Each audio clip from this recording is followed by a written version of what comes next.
ಶಿವಾಜಿ ಪ್ರತಿಮೆ ಉದ್ಘಾಟನೆಗೆ ಕಾಂಗ್ರೆಸ್ ಬಿಜೆಪಿಯವರು ಕಿತ್ತಾಡಿದ್ರು. ಆದ್ರಿವತ್ತು ಅದೇ ಕೈಕಮಲ ಕಾಲಿಗಳು ಬಸವಣ್ಣನ ಹೆಸರಲ್ಲಿ ಒಂದಾಗಿದ್ರು. ಬೆಳಗಾವಿಯಿಂದ ಬಂದಿರೋ ಈ ಸ್ಟೋರಿ ನಿಮ್ಮ ಮುಂದೆ.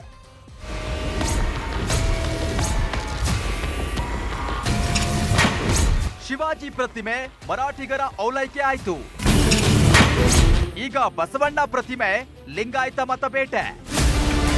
ಚುನಾವಣೆ ಸಮೀಪಿಸ್ತಾ ಇದ್ದಂತೆ ಸಿಎಂ ಬಸವರಾಜ ಬೊಮ್ಮಾಯಿ ಸರ್ಕಾರಕ್ಕೆ ಮಹಾಪುರುಷರ ಬಗ್ಗೆ ಅಪಾರ ಪ್ರೀತಿ ಹುಟ್ಟುಕೊಂಡಿದೆ. ಈಚೆಗಷ್ಟೇ ಸಿಎಂ ಬೊಮ್ಮಾಯಿ ಬೆಳಗಾವಿ ರಾಜಹಂಸಗಡ ಕೋಟೆಯಲ್ಲಿ ಶಿವಾಜಿ ಮೂರ್ತಿ ಲೋಕಾರ್ಪಣೆ ಮಾಡಿ ಮರಾಠ ಮತಗಳನ್ನ ಸೆಳೆಯುವ ಪ್ರಯತ್ನ ಮಾಡಿದ್ರು. ಇದರಿಂದ ಲಿಂಗಾಯತ ಸಮುದಾಯ ಸೇರಿ ಕನ್ನಡಿಗರ ಕೆಂಗಣ್ಣಿಗೆ ಬಿಜೆಪಿ ಗುರಿಯಾಗಿತ್ತು.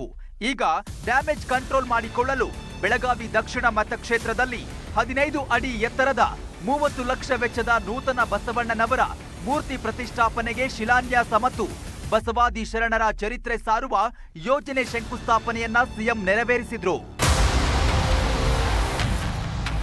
ಶಿಲಾನ್ಯಾಸ ಕಾರ್ಯಕ್ರಮಕ್ಕೆ ಮಠಾಧೀಶರು, ಬಿಜೆಪಿ ಶಾಸಕರಾದ ಅಭಯ್ ಪಾಟೀಲ್, ಅನಿಲ್ ಬೆನಕೆ ಬಂದಿದ್ರು. ಜೊತೆಗೆ ಕಾಂಗ್ರೆಸ್ ಶಾಸಕಿ ಲಕ್ಷ್ಮಿ ಹೆಬ್ಬಾಳ್ಕರ್ ಕೂಡ ವೇದಿಕೆ ಹಂಚಿಕೊಂಡ್ರು. ಆ ಮೂಲಕ ಬೆಳಗಾವಿ ಜಿಲ್ಲೆಯ 18 ಮತಕ್ಷೇತ್ರದ ಲಿಂಗಾಯತ ಮತಗಳನ್ನ ಗಿಟ್ಟಿಸಲು ಹೊರಟಿದ್ದಾರೆ.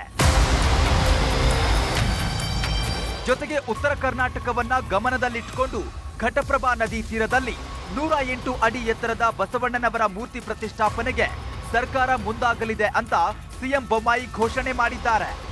ಒಂದು ನೂತನವಾಗಿ ಬಸವೇಶ್ವರ ಮೂರ್ತಿ ಸ್ಥಾಪನೆ ಆಗ್ತಾ ಇರುವಂಥದ್ದು ಭಾಳ ಸಂತೋಷದ ಸಂಗತಿ. ಕೆಲಸಗಳನ್ನು ನೋಡಿದಾಗ 12ನೇ ಶತಮಾನದಲ್ಲಿ ಇಷ್ಟು ದೂರದೃಷ್ಟಿಯ ಒಂದು ಕಲ್ಪನೆ ಆ ಶರಣರಿಗಿತ್ತಲ್ಲ ಅನ್ನುವಂಥದ್ದು ಆಶ್ಚರ್ಯ ಆಗ್ತದೆ. ಇನ್ನು ಬೆಳಗಾವಿ ರಾಜಹಂಸಗಡ ಕೋಟೆಯಲ್ಲಿ ಶಿವಾಜಿ ಮೂರ್ತಿ ಶುದ್ಧೀಕರಣಕ್ಕೆ ನಾಡದ್ರೋಹಿ ಎಂಇಎಸ್ ಮುಂದಾಗಿದೆ. ಇದಕ್ಕೂ ಸಿಎಂ ಬೊಮ್ಮಾಯಿ ಖಡಕ್ ಆಗಿ ಉತ್ತರ ಕೊಟ್ರು.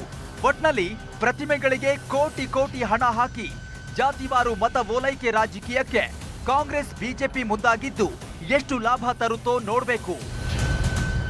ಲೋಹಿತ್, ನ್ಯೂಸ್ 18 ಬೆಳಗಾವಿ.